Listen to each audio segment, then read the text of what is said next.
ओम शांति। आज की मुरली है 21/6/2025। मीठे बच्चे, तुम्हें स्मृति आई कि हमने 84 जन्मों का चक्र पूरा किया। अब जाते हैं अपने घर शांति धाम। घर जाने में बाकी थोड़ा समय है। प्रश्न है, जिन बच्चों को घर चलने की स्मृति रहती है उनकी निशानी क्या होगी? उत्तर है, वह इस पुरानी दुनिया को देखते हुए भी नहीं देखेंगे। उन्हें बेहद का वैराग्य होगा। धंधे धौरी में रहते भी हल्के रहेंगे। इधर उधर छरमई छुगमई की बातों में अपना समय बर्बाद नहीं करेंगे।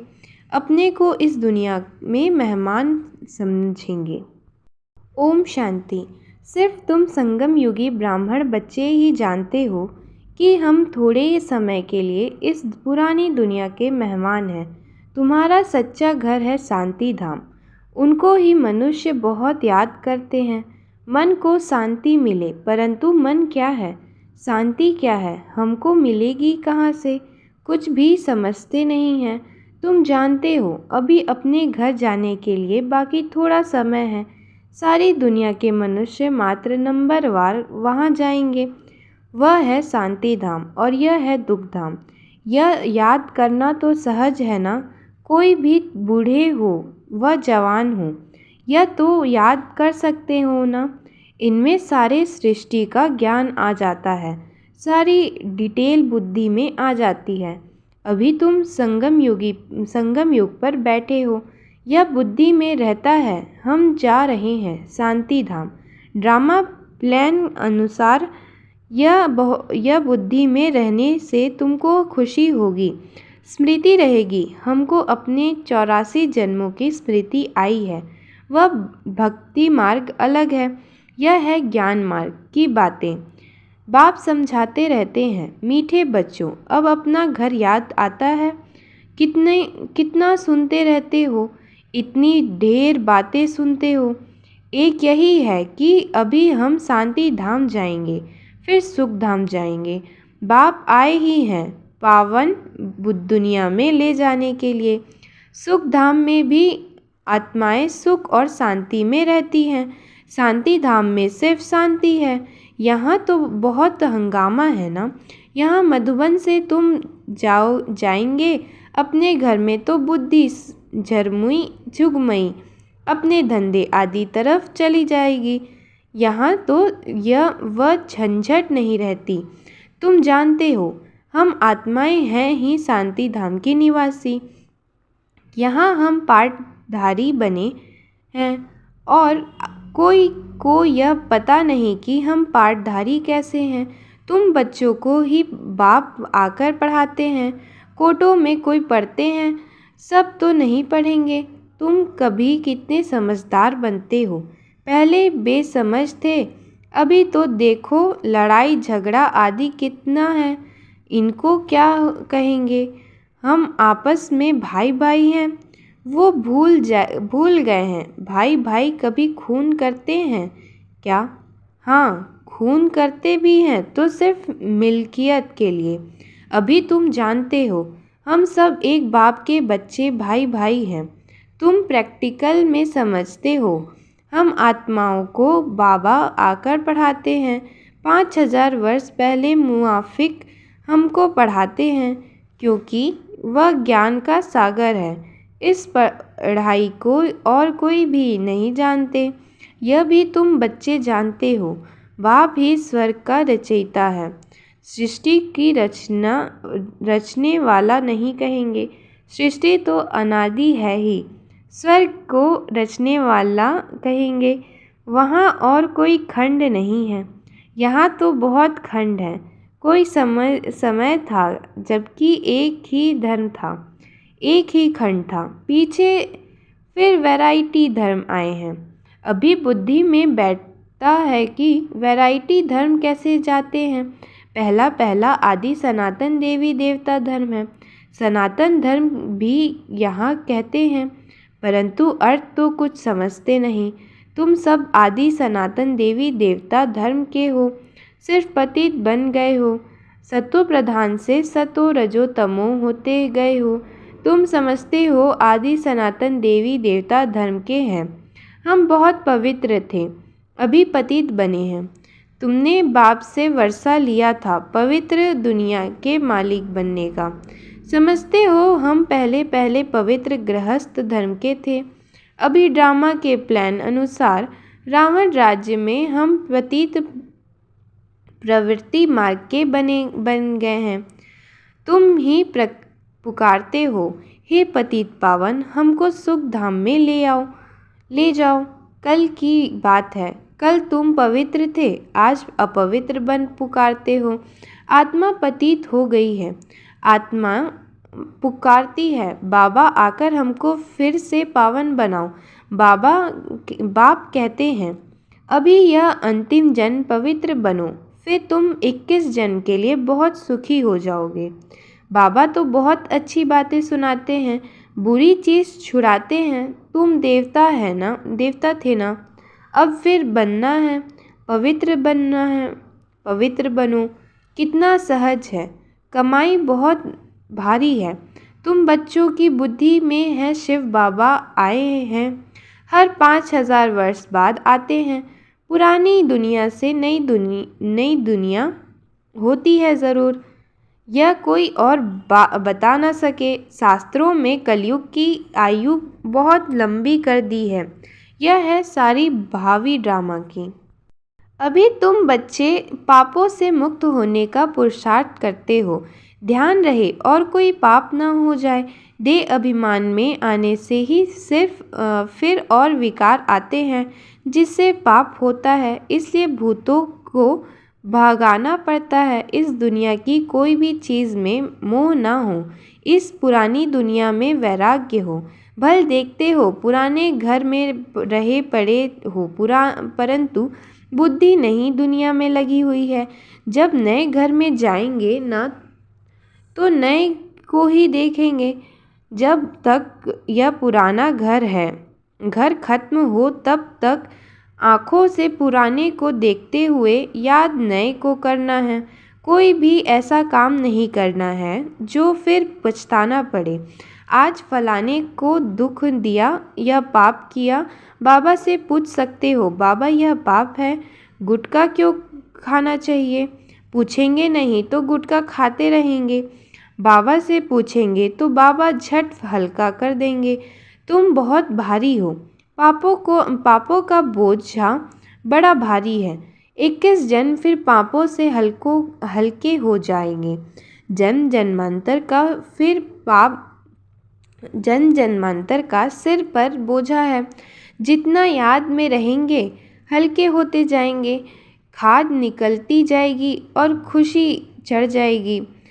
सतयुग में तुम बहुत खुशी में थे, फिर कम होते होते सारी खुशी तुम्हारी गुम होती गई है।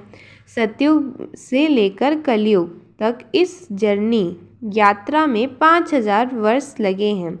स्वर्ग से नरक में आने की यात्रा का अभी पता लगा है कि हम स्वर्ग से नरक में कैसे आए हैं। अभी फिर तुम नरक से स्वर्ग में चलते हो। 1 सेकंड में जीवन मुक्ति बाप को पहचानना। बाप आए हैं तो ज़रूर हमको स्वर्ग में ले जाएंगे। बच्चा पैदा हुआ और मिल्कियत का मालिक बन गया। बाप के बने तो फिर नशा चढ़ना चाहिए ना, उतरना क्यों चाहिए? तुम तो बड़े हो ना, बेहद बाप के बच्चे बने हो तो बेहद की राजधानी पर तुम्हारा हक है, इसलिए गायन भी है।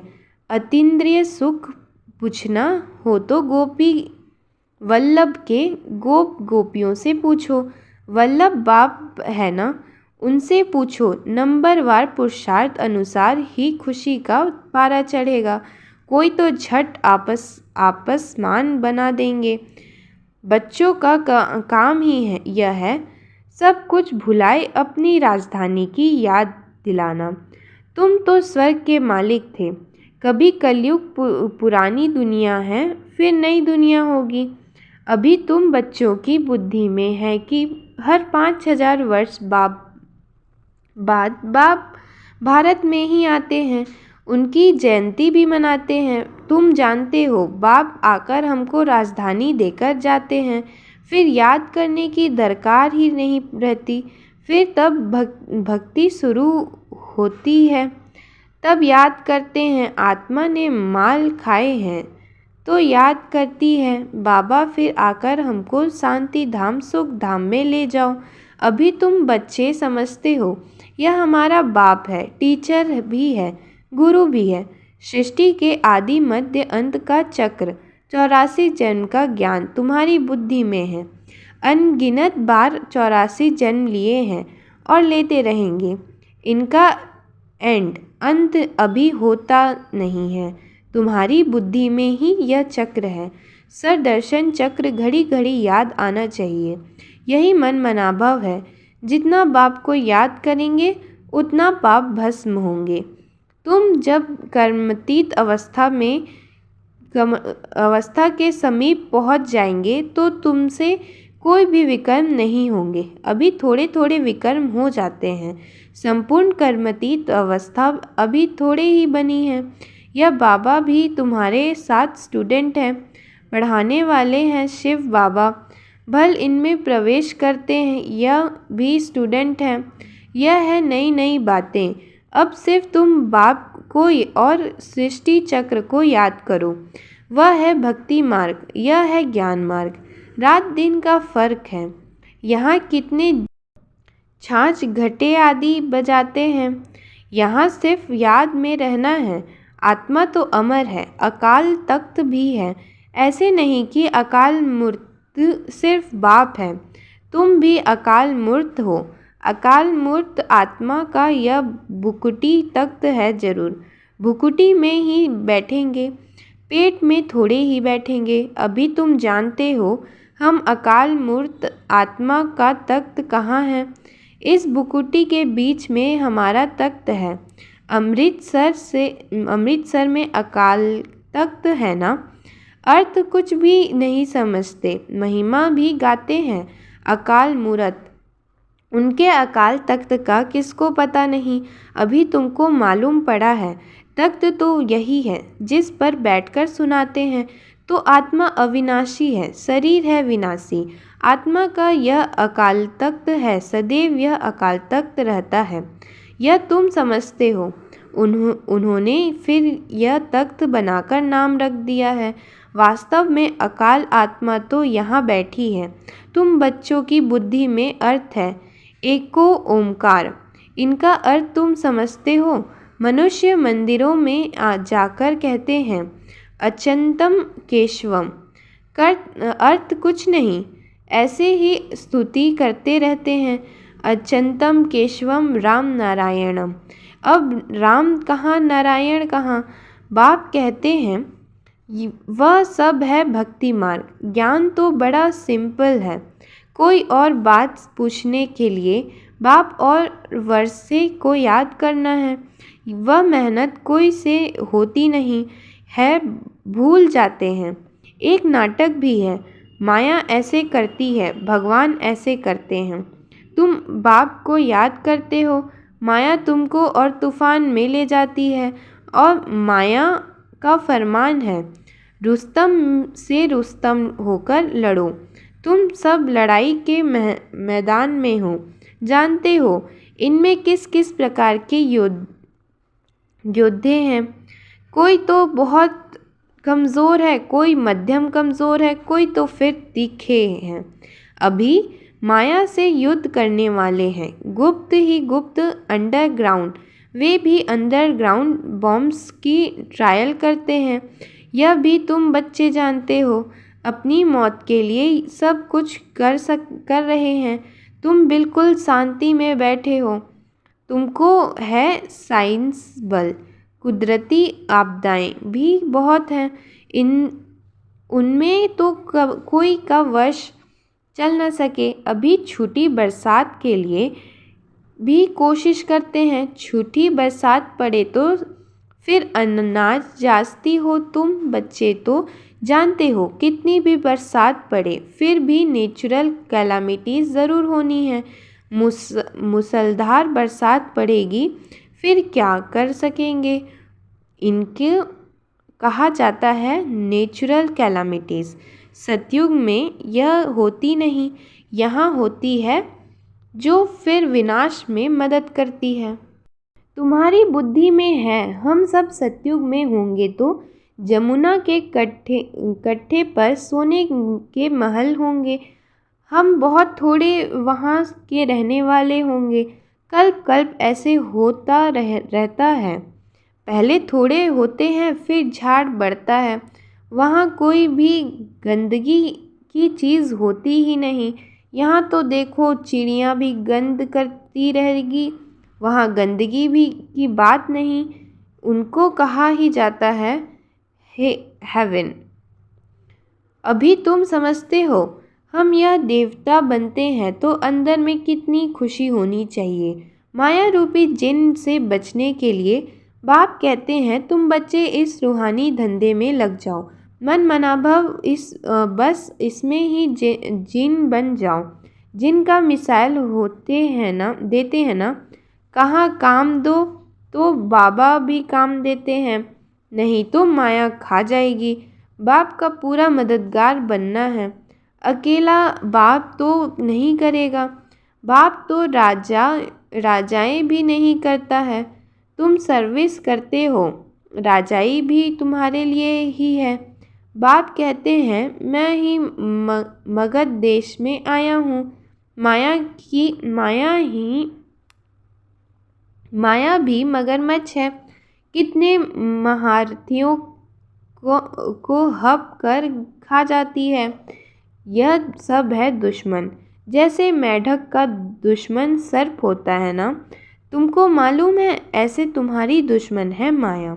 अच्छा, मीठे मीठे सिखिलदे बच्चों प्रति माता पिता बाप दादा को याद प्यार और गुड मॉर्निंग। रूहानी बाप की रूहानी बच्चों को नमस्ते। धारणा के लिए मुख्य सार है। पहला, स्वयं को पापों से मुक्त करने का पुरुषार्थ करना है। देह अभिमान में कभी नहीं आना है। इस दुनिया की कोई भी चीज़ में मोह नहीं रखना है। दूसरा, माया रूपी जिन से बचने के लिए बुद्धि को रूहानी धंधे में बिजी रखना है। बाप का पूरा मददगार बनना है।